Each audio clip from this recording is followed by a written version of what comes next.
You know, the devil doesn't chain you. He gives you each link and you in bondage yourself. I think when I initially auditioned for R. Kelly, I was so nervous because I wanted to impress him. I knew he was the best writer and producer in the business. He was working with Michael Jackson at the time. I was under R. Kelly, who did not mess with me. And he was considered the worst of the worst, right? He's in prison still. A lot of stuff Diddy has been indicted on. Terrible stuff, right? Heinous things. Yep. And you've been talking about him before everybody else was. I did. And did they listen or? Nobody listened. Okay. Nobody listens. When former PussyCat doll Kaya Jones sat down with Lorraine, she didn't hold anything back.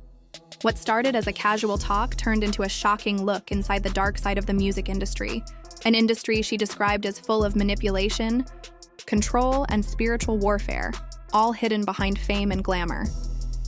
Kaya revealed that before she ever joined the PussyCat Dolls, she was discovered by R. Kelly at just 12 years old. "He's the one who signed me," she explained. But that early start came with heavy pressure. Kaya described her studio days as long and exhausting, working from noon until past midnight, recording the same lines over and over again. You interacted with R. Kelly as a young girl? Yes. Any weirdness? Nothing. Okay. That's what's even crazier. Wow. Is that when I hear all of this, I was like, Robert? That's interesting. Yeah. So immediately I wondered, was he the scapegoat for other people? Why did this happen to him? But you can't ask those questions. Yeah. And definitely at my age, you couldn't ask that question at the time. I was a young girl. I was like 15, you know, and Aaliyah. So like the chain of events. So I get signed to Robert and it was drill sergeant. It was pick me up at 12 noon by a car. I was then taken to the studio. I'm tracking the entire day until 2 a.m. I mean, he had me do, because back then we didn't do chopping or cutting vocals.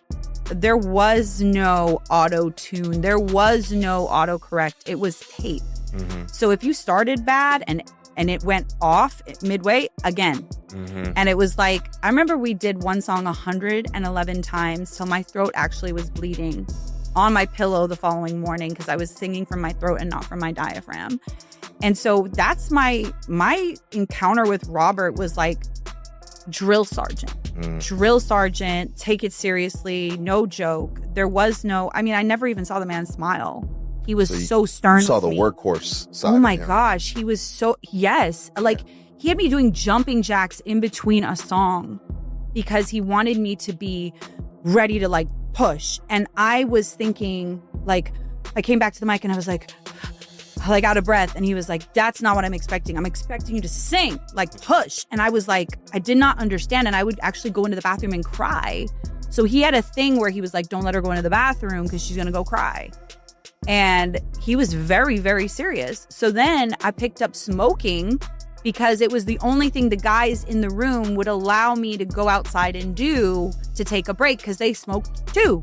So they'd be like, oh yeah, we can go for a smoke break. So then that's how that demon came into my life was, well, I can smoke cigarettes to get a breather. I was 12, 13, 14. Okay? You are in it. You are in it. In it. And then I became a Scotch drinker at that age because if I drank that, I was more like a boy and less like a girl. And they saw me more like a friend or like a little sister. So I always dressed jeans and a t-shirt like I'm not available. To cope with the nonstop pressure, Kaya said she started picking up bad habits just to find space to breathe. The only way I could step outside was to say I needed a break, she admitted. It was, she said, the first step into what she called a spiritual trap. Her success slowly started to feel like a chain instead of a blessing. But there were crazy things. They would put stripper poles into the recording studio because such and such artists needed to be inspired. They would bring dancers and all that kind of stuff. I was open You're seeing. 15. Less than that, I was 14. 14, 13, just 14, exist, drinking scotch, smoking cigarettes. Are you enamored? Are you like, wow, this is the music industry? Or it's just another day? Like, what do you process? I think when I initially auditioned for R. Kelly, I was so nervous because I wanted to impress him. I knew he was the best writer and producer in the business. He was working with Michael Jackson at the time for the Invincible album. He had just written I'm Your Angel for Celine Dion. He had created the Aaliyah movement of that incredible artist, and it was kind of established. He had done Destiny's Child. It was like he was the bee's knees of production. Okay. So when I walked in that day to audition, I was really nervous, actually, and I was enamored for sure. There was the plaques of Everything Everywhere of everyone you grew up listening to. And I remember he was sitting, and it was like he was like a king with like grapes and yeah, seriously. And he had his bandana, his white shirt, and his chains, and it was just like this big room with a piano. And he just sat, and it was like dim amber lighting, and he was like, sing. Literally, that's how it was. And I remember I stood up and I sang Amazing Grace. I sang I Will Survive, and I sat down, and he was like, when you come to an audition, you want to show, and I knew at that point it was over. Like I had lost the job or the opportunity. He says, he's like, you want to show, meaning like I did not do what I was supposed to do. What you can do. And I just stood up and I said, I can sing Celine. And he was like, do Celine. And I knew at that point, like I could and I should, and he would know her voice because he produced her. So then I sang I'm Your Angel, and he signed me on the spot. And that's how I got signed. So I was enamored in that moment, but then it became a routine after years being under his tutelage. You understand, like, this is a routine, and it kind of falls away the excitement. You're around, Bow Wow and all of these artists and his performances, and, you're around all of these mega talents, and then Aaliyah dies. And that's when everything was like, it got really real really quickly. Aaliyah's plane went down, and everyone was worried because we didn't know where Rob was. And in fact, he was found by the maid. I've never shared any of this. He was found by the maid in his closet, completely dehydrated and passed out. He took it really hard. Really hard. He loved her very much. And keeping in line with what we already know about Diddy and R. Kelly, Kaya said she witnessed things in the studio that no young performer should ever see. Environments filled with adult behavior and blurred boundaries, all excused as part of the creative process. Keep in mind, you're going to be a group, and this is how it's going to work. And then there are individuals in the group who are like, well, I want to go further, or I want more of star fame, or I want a solo deal. So they're willing to do certain things to get further. And you start to realize if you're not going to do those things, you're not going to get very far. Yeah. And I was just not willing to do those things. Is that because of your spiritual upbringing, your just morals, or just your wiring? Like, what was it that made you say? I mean, I was still out there. Like, out there in the aspect of living in sin, I was still dating artists, having, a forced abortion. Like, these kinds of things were happening. I was still not a perfect person by any means, but I knew that sleeping with executives was a death sentence. Okay. Like, you didn't want to shackle yourself. Well, because those men can literally make or break whether or not you sing. And people are like, well, what happened to this one? Well, if she slept with the wrong person in this business. And I knew that from being around the serious men with R. Kelly, that you don't do that. Because if you do that, like, their girls are known. Yeah. And they're known as like pro-hoes. And it's horrible to say this, but this is how the institution views them. And so I would hear those jokes and comments, and at 12, 13, 14 years old. So here I am, and I'm being propositioned. I'm like, no. And so as much as I was dating artists or people in the industry, I was not willing to sleep with executives to help my career. And that was, well, then you're only going to get so far.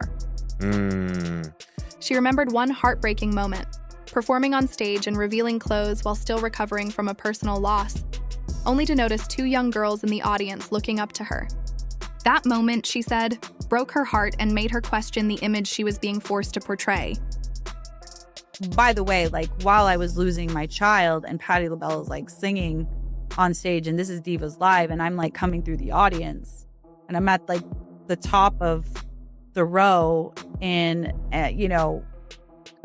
MGM Garden in Las Vegas, which is 25,000 in auditorium, going out to 33 million people on VH1 and MTV. And I was told before I walked out, mind you, I'm in tiny little skirt, tiny little shirt, and I was still bleeding from losing my child the day before. And I had hemorrhaged and I couldn't stop bleeding.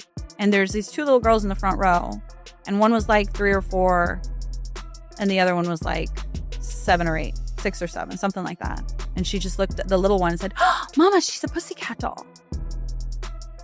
And that was like a check in my spirit, like, you can't do this. You really can't do this, because you're losing your baby and you're selling this to kids. And she doesn't see what I am going through. She doesn't know anything that, that one has bulimia, that one's doing cocaine. I'm aborting my children. I mean, we're pretty disgusting. Life is crumbling behind the scenes. Right. But well, because it doesn't say caution, this is a lie. Yeah. It doesn't say that. It's like, well, you're on the cover of the magazine. Ooh. So doesn't matter how you got there, you're there. Ooh. So it's just this illusion. And what I was being told behind the scenes by the owner of the dolls was how fat I was. Kaya also spoke about how she had been warning people for years about powerful figures like Diddy, long before the recent scandals surfaced. Nobody listened, she said. It was more important to protect the people in power. Her story, she added, didn't start easy. Growing up, she faced family struggles and painful experiences at a young age. But those early wounds made her aware of how darkness operates in the entertainment world. And I remember in my head, I was like, I've got to figure out how to get out. I got to figure out how to get the whole performance. I look back at that performance, it's crazy because I just totally faked it. Yeah. The whole time I was just like, I got to figure out how to get out. I got to figure out how to get out because I'm signed to some really scary people. Kaya Jones once said that people believed she was living every girl's dream: fame, glamour, and a spot in one of the biggest pop groups in the world. But behind the smiles and choreography, her reality was far from what fans saw on stage. She wasn't just part of a group. She was caught in a system that controlled every move she made. Kaya described it as being in an environment where your worth depends on how well you obey orders. You're told what to say, what to wear, who to associate with, and even who to pretend to like. Every friendship, every public appearance, every word in an interview, all pre-approved, all scripted. And if you ever step out of line, you're quickly reminded who really owns your career. That was the beginning of them kind of seeing, okay, there was someone in her corner. Mm-hmm. So I then felt stronger. You had leverage. Right. To then start to, just not comply as much. Yeah. Until eventually, just saying I want out. And then them offering me a solo deal. But still to be owned by the dolls. And I was like, oh no, I'm not demoing for this. I'm not demoing for their next album and then album after that. That ain't happening. Because we were paid $500 a week. I kept my paycheck stubs because people did not believe what I have said. And I have receipts because I refuse to be called a liar. I kept a journal of what I went through. I wanted to document it because it was so grotesque and brutal. That if anything ever happened to me, there was proof of why it could have been and what could have caused it. So I kept everything. But we were paid $500 a week. We were the #1 girl band in the world. I've never seen a single dime of any of my royalties. And my voice was on that first album. And I never got credit for it because I had to finish that album and then walk away and watch my friends ascend, never saying bye to the girls, and knowing that I would never get credit. That was hard. That was really, really hard. Kaya Jones said the industry has a way of dressing up control and calling it opportunity. It dangles fame in front of you like a prize, but keeps you too broke, too afraid, or too dependent to ever walk away. If you complain, they label you ungrateful. If you stay quiet, they reward your silence, she explained. And soon you don't even recognize yourself. You're just a brand, a product, it's not a person anymore. And worse, you become a messenger for the agenda that the elite want to push. I saw you tweeted out that Hollywood elites are pushing abortions, eating disorders on young women in the industry. So I wanted to ask you to elaborate a little bit more on that. Why do you think Hollywood elites are doing that, and how are they doing that? Well, I think, I don't just think, I know personally with people that I have been in business with that have been affected by it and have been asked to do things that they don't want to do. And so that's how I know. I know from my own journey through this business of witnessing things that are just unacceptable. And we're used as artists to curate young minds. We know that. For me, I had to make that choice really early, especially with the PussyCat dolls, because I was just turned 18 years old, so it was definitely something that I felt that I wasn't normal when I said I wasn't okay with what was going on. And it wasn't in front of the camera. I was okay with being a sexy, powerful young girl, like a Spice Girl, if you will, which was my growing up. They were my idol.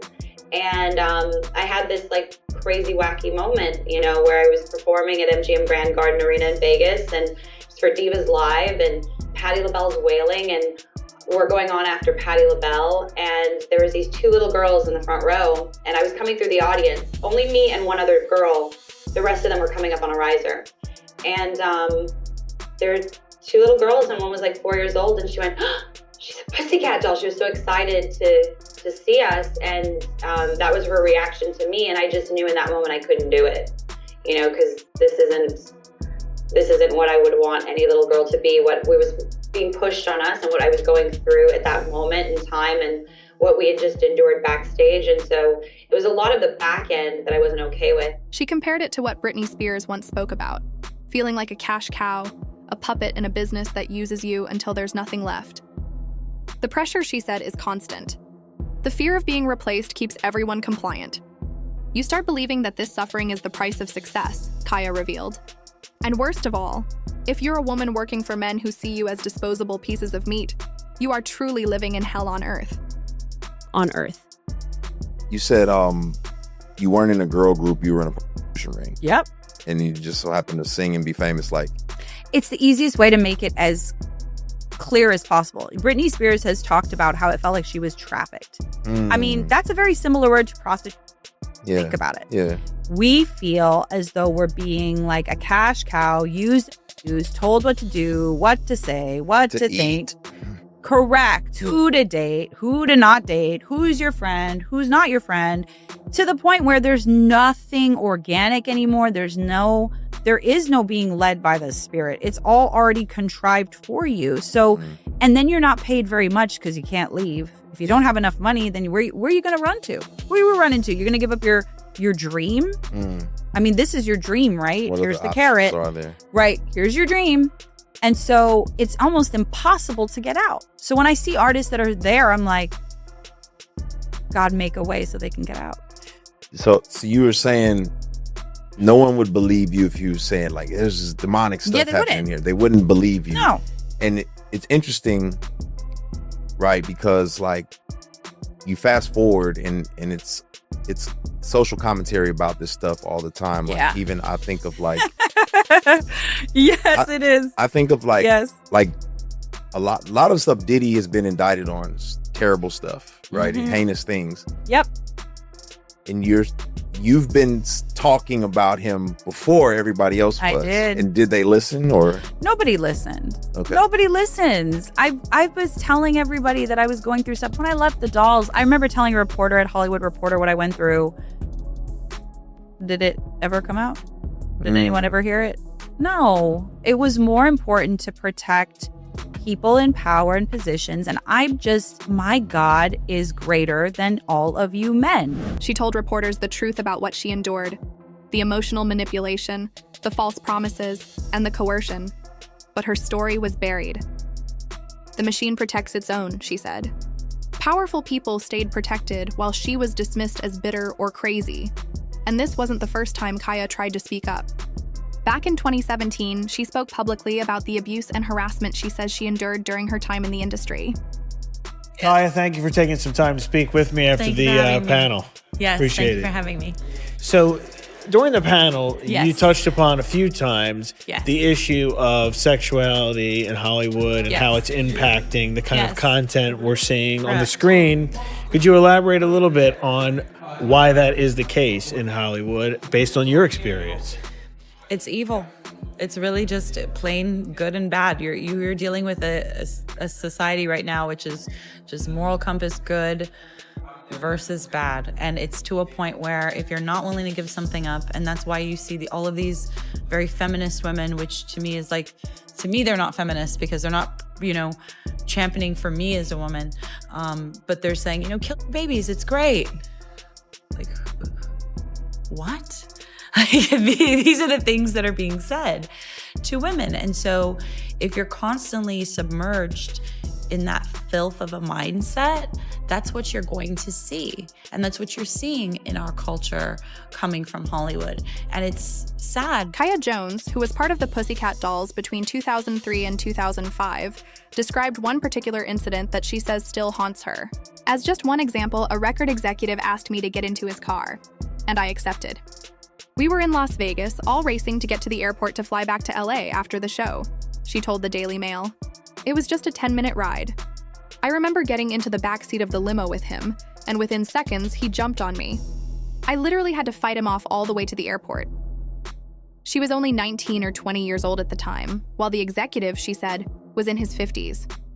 The Me Too movement, looking at that, do you think that has been beneficial? No. For Hollywood or for the country? No, I think it was when it started. Had they not weaponized it for the political arena, it was working to talk about what women go through in the industry, what men go through in the industry. Men are pushed all the time to go the gay route. Okay, so that's a very real thing. That's a very real thing. Pedophilia is a very real thing that goes on in the industry. Young girls being pushed to do things they don't want to do is very real in the industry. This has been discussed for so long. I don't think we're talking about it being real anymore. Problem is that then the Me Too movement decided to go, well, we came forward because of President Trump. He had accusations on him. No, I think you came forward because you finally had a guy in power that was pulling, the threads that were loose on all the issues in this country, and it gave you a voice to speak up.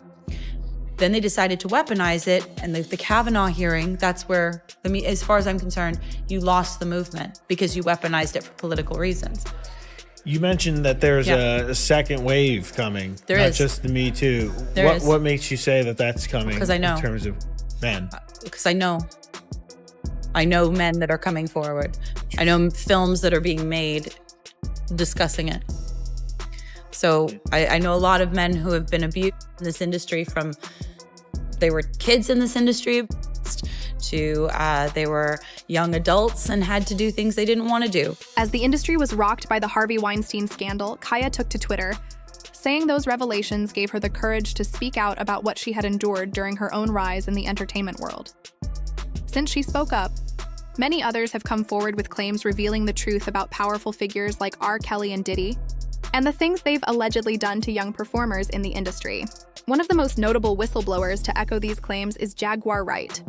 Like you said, that's some deep thing, that's deep. You know what I'm saying? I'm gonna tell you something right now. It's common. It is common. That's crazy.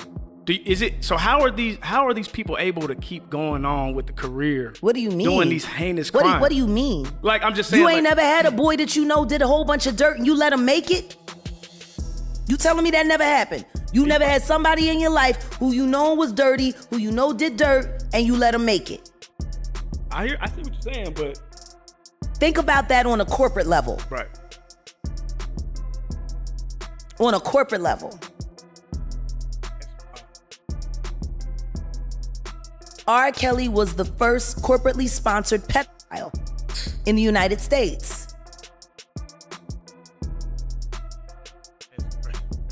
Everybody knew. That's why I couldn't really watch that documentary, because half of the people that was in there, I can't believe he did it. You used to go get the bitch too. I watched you, dog. I watched y'all make these deals. Don't nobody want to talk about Aaliyah. Because a predator is a predator. They don't care about their punishment. They just want to get their fixes, see? Like, I know drug addicts who rob drug dealers knowing they're gonna come back and hurt them and hit them and shoot them and not care because the drugs are so good and they so numb, they just gonna take that beating. They done already got what they wanted. It's an addiction. They made again, we just spoke on it last time, they made a whole song, you know, called Uncle Chester, Mama, Mama, Please Don't Leave, because Chester's gonna put his hands on me. Yeah. Do you feel like society is still turning a blind eye? Of course they are. They're still letting their children watch TV. If society really gave a shit, they would turn off the televisions.